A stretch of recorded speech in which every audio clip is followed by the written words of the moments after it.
আসসালামু আলাইকুম। আলহামদুলিল্লাহ, অবশেষে পাখিগুলোকে খাঁচায় দিয়ে দিলাম যে নিয়মে, এবং এই সময় একটা ডিম পেয়ে যায়। দেওয়ার পূর্বে যে কাজগুলো করে নেবেন, কোয়েল পাখিকে খাঁচায় দেওয়ার নিয়ম হচ্ছে 35 থেকে 40 দিনের ভিতরে, অর্থাৎ ডিম পাড়ার কয়েকদিন আগে খাঁচায় দিয়ে দিতে হয়। খাঁচায় দেওয়ার পূর্বে 20 থেকে 30 মিনিট অন্তত খাবার এবং পানি থেকে বিরত রাখার চেষ্টা করবেন। গতকালকের ভিডিওতে আপনারা দেখেছেন আমি এখান থেকে ডিম পাই 45 দিন বয়সের যে পাখিগুলো নিয়ে আসছিলাম সেইগুলো থেকে, আর বাকি যে 500 পিস আসছে সেগুলো তো বয়স আজকে 24 দিন চলতেছে। যাই হোক, এই পাখিগুলো এখানে রাখার কারণ একটাই, যেহেতু বাকি পাখিগুলো ছোট ছিল, অর্থাৎ 500 পাখি যেগুলো অনেক ছোট, এগুলো যদি বড় পাখি রাখা যায় কিছু, তাহলে আলাদা একটা টেক কেয়ার হয়ে যায়, অর্থাৎ পাখিগুলো নড়াচড়া বেশি করবে আর কি, যার ফলে পাখিগুলো সুস্থ সবল থাকবে। সেই সাথে পাখিগুলোর কিছুটা ঠান্ডাও ছিল, যার ফলে আসলে পাখিগুলো সরানো হয়নি।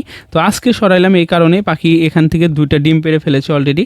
তো ভাবলাম এখন যদি না সরাই, বাকি পাখিগুলো হয়তো বা যদি পরবর্তীতে সরাতে যাই, স্থান পরিবর্তন করার জন্য, অর্থাৎ পাখি যেভাবে আমি ধরতেছি পাখিগুলো ভয় পেয়ে যাবে এবং এর থেকে ডিম পাড়ার যে সময় সেটা আরো পিছিয়ে যাবে। তো ডিমের পাখিগুলো ধরার নিয়ম একটাই, খুবই আলতোভাবে ধরতে হবে। আপনারা হয়তো ভিডিওতে দেখতেছেন ধরা মোটামুটি শেষ, এবার খাঁচায় দেওয়ার পালা। আরেকটা কথা হচ্ছে, আমার কিন্তু বড় পাখিগুলো আছে 50 পিস, অর্থাৎ যেখান থেকে পাখি দিলাম ওখানে 50 পিস পাখি রয়েছে। আমি 25 পিস করে ধরে নিয়ে আসলাম এবং পাখিগুলো আলতো করে ছেড়ে দিলাম। খাঁচা বানানোর ভিডিও দেখে অনেকে আপনারা বলেছিলেন দরজার সাইডটা কোন জায়গায় রাখবেন, তো আমি সামনের সাইডে দরজা রেখেছি। পরিপূর্ণ পাখিগুলো দেওয়া শেষ হয়ে গেলে আমি হয়তোবা খাঁচার বর্ণনাটা আপনাদেরকে দেওয়ার চেষ্টা করবো আবার নতুন করে, কারণ খাবার এবং পানির ব্যবস্থা কিভাবে করে দিয়েছি, খাবার খাইতে পারতেছে কিনা, সমস্ত বিষয় তুলে ধরবো আর কি ইনশাআল্লাহ। আমার এই নিজ হাতে তৈরি করা খাঁচাটার প্রতিটা তালায় 120 থেকে 130টা পাখি রাখা যাবে। তো যেহেতু এখানে আমার 50 পিসের মতো রয়েছে নতুন পাখি, সেই সাথে আমার যে বাকি 45 পিসের মতো পাখি রয়েছে সর্বমোট, ওগুলো এখানে দিয়ে দিব, অর্থাৎ যেগুলো রানিং ডিমের রয়েছে প্রত্যেকটা পাখি আমি এখানে দিয়ে দিব।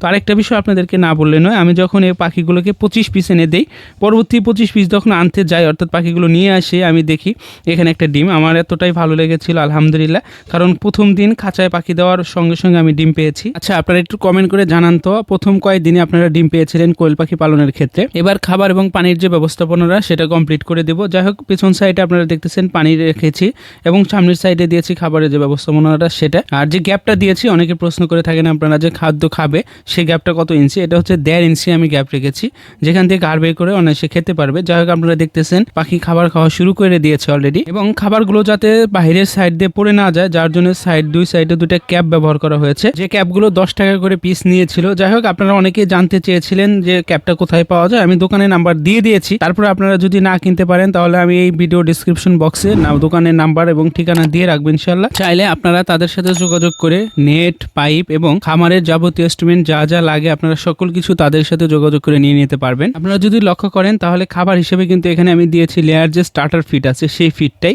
অর্থাৎ এই ফিডটা মোটামুটি ফুল প্রোডাকশন আসার আগ পর্যন্ত চলবে ইনশাআল্লাহ। একে প্রশ্ন করতে পারেন ট্রে হিসাবে কি দিতেছি আমি এখানে, আপনারা যদি লক্ষ্য করেন তাহলে আমি ট্রে হিসাবে খাদ্যর বস্তার যে চট থাকে, অর্থাৎ যে খাবারটা আমি খাওয়াইতেছি সেই বস্তার চটটা আমি কেটে দিয়েছি নিচে। যেহেতু আমি খাঁচাটা পাশে রেখেছি 2.5 ফিট, লম্বায় রেখেছি 7 ফিট, অর্থাৎ 2.5 ফিট যে পাশ, এই পরিমাণ ট্রে আসলে আমাদের এদিকে পাওয়া যায় না, অন্য জায়গায় পাওয়া যায় কিনা সেটা আমি বলতে পারবো না। এটা একমাত্র প্লেন শীট দিয়ে বানিয়ে নেওয়া যায়, সেক্ষেত্রে অনেক টাকা খরচ পড়ে যেতে পারে। যেহেতু আমি অল্প টাকার ভিতরে সিস্টেম করেছি, অল্প টাকার ভিতরে কিভাবে আপনারা আপনার কোয়েল পাখিগুলো রানীক্ষেতের ভ্যাকসিনটা করে নেবেন, আমি এই জন্য রানীক্ষেতের ভ্যাকসিনের কথা বলতেছি, কারণ কোয়েল পাখির ঠান্ডার সমস্যাটা বেশি দেখা দেয়। তো রানীক্ষেতের ভ্যাকসিনটা করলে ঠান্ডাটা লাগলে সেইভাবে দেখবেন ক্ষতি করতেছে না, যার ফলে অনেক উপকার হবে ইনশাআল্লাহ, আশা করা যায়। এবার এগ্রো চ্যানেলের ভিডিও আপনারা কে কে রেগুলার দেখে থাকেন কমেন্ট করে জানাতে ভুলবেন না। সেই সাথে এখনো যারা চ্যানেলটা সাবস্ক্রাইব করেনি, প্লিজ চ্যানেলটা সাবস্ক্রাইব করে দিবেন। ভালো থাকবেন সবাই, ভুল ভ্রান্তি ক্ষমার দৃষ্টিতে দেখে নেবেন। আসসালামু আলাইকুম।